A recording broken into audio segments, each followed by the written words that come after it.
So, good afternoon, everybody. Welcome to this vlog. By the way, this is my first time to create a vlog like this.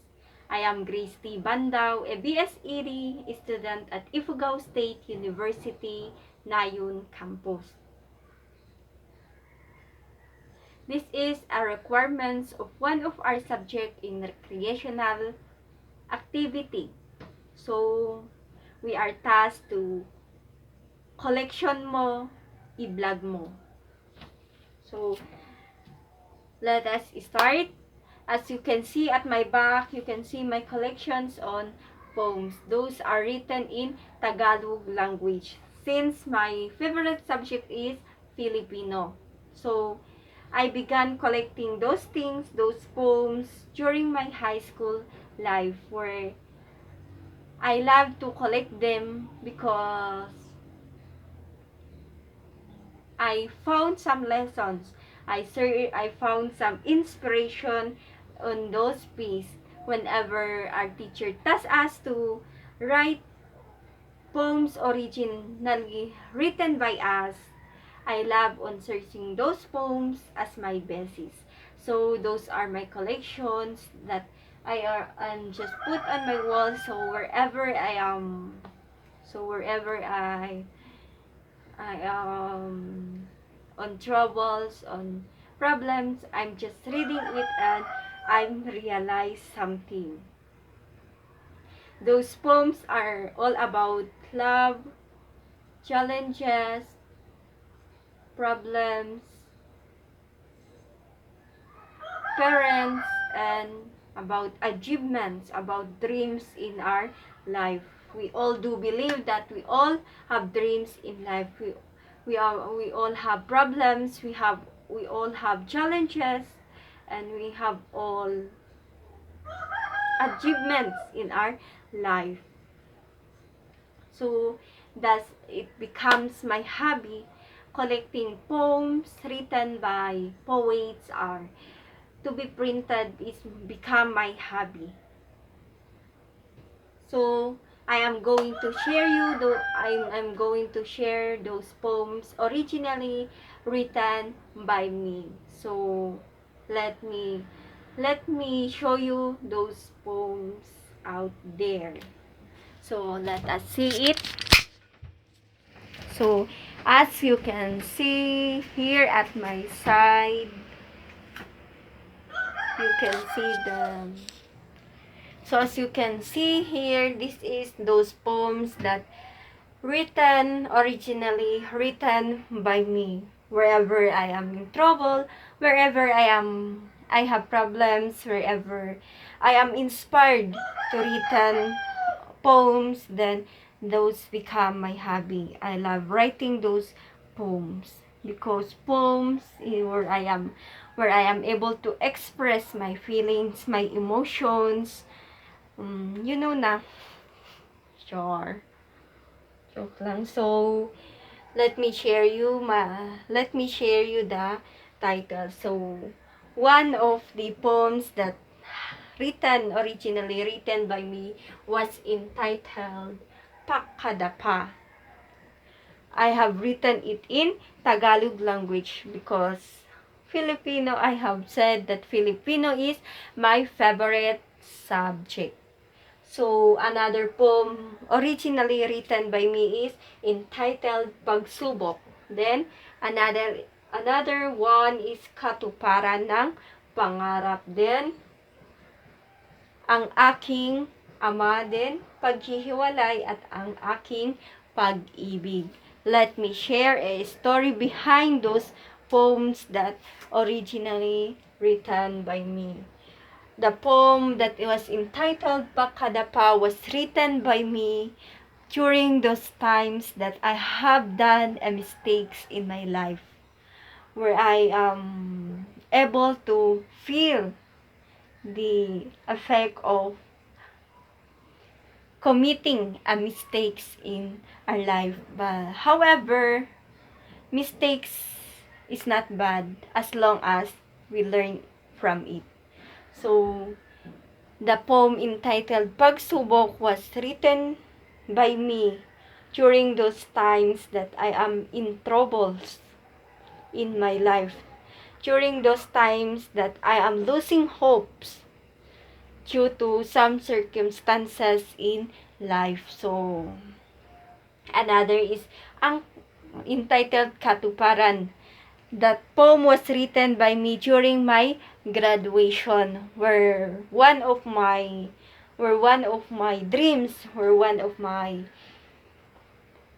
wants was granted by me. So, I am one of those happy graduating student that time. So, another poem written by me is yung Aking Ama. That was written by me during those times that my father was far away, living far away from us.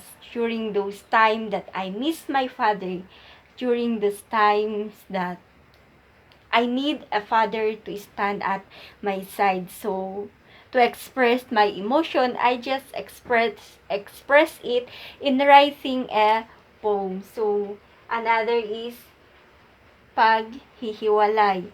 That was written by me way back in 2016 when I was in grade 10. That time where I just broke up. I just broke up with my first love. Charot. I know that all of us has experience of loving someone in our lives during those days. So, and lastly, another poem that was written by me is Ang Aking Pag-ibig. That was written by me during this time that first I fell in love with someone. Ay, char. So, those, I have more poems originally written by me, but unfortunately, I don't write it on those papers, so I was not able to paste it on my wall. So, among those poems that I have written originally, I considered one of the poem was my best piece is yung Ang Aking Ama. That was a very memorable things in my life. So, let me share to you what is the content of this Ang Aking Ama. Ang aking ama is, ang mawalay ka sa amin ay kay sakit. Araw-araw kami naghahangad na ikay makapiling. Makita man lang at mayakap na kahit sa gitna ng kadiliman sa iyong buhay. Dama namin ang iyong wagas na pagmamahal. Lahat ng paraan ay iyong nagawa, maibigay lamang ang aming pangangailangan. Ikaw man ay isang preso, kami hindi nahihiya. Bagkus ikay pinagmamalaki dahil alam namin ang buhay ng isang preso. Ngunit iyong pinakita na ang pagiging preso ay hindi hadlang upang makatulong sa pamilya. Isa kang mabuting ama, sa iyo ako'y natuto na pag-aaral ay pagbutihin. Nang sa pag-uwi mo'y kaligayahan ang sasalubong dahil ang iyong hirap ay nagbunga ng isang tagumpay. That is my best piece. I consider that as my best piece. So, those are my collection. So, what makes me now? So, let us talk. What's make me collect those things? So, since that we are tasked every time to write a poem and it become my hobby. So, I find an interest because of my interest, my willingness to learn and to adapt, my willingness to adapt some ideas on how to write poems. So, I'm just collecting those poems as my basis where I am able to learn something where I can use it in writing my own piece. So, because of my willingness, my once and my determination to learn in writing a poem. So it makes me to collect those poems. So because another reason is I search something that where I realize in my life that every time I read those poems, I realize something, I learn something that where I can use in my everyday life, wherever I am in trouble, wherever I am in challenges in my life, I was able to find an inspiration, a strength on those poems that collected by me. So it gives me those strengths. So what are the benefits for me in collecting those poems? The benefit is the inspiration. It gives me the inspiration. It gives me to relieve the stress. It gives me to release the emotion. It helped me to encourage myself to pursue whatever happened. I need to fight life. So that is the benefit where I am getting those poems, the strength I am getting on that poem. So what is the importance of having a hobby in our life? Having a hobby in our life is a very important thing in our life. It is because it helps us to redirect our mind away from the day's schoolwork and onto something that is hopefully more enjoyable and relieving the stress that we are feeling. Sometimes in doing those hobbies in our life, as we go on, as we doing, we are able to find something that we don't know. We are able to realize something that we don't know about life. So that is the importance of having a hobby. So lastly, how we are going to inculcate fun and creative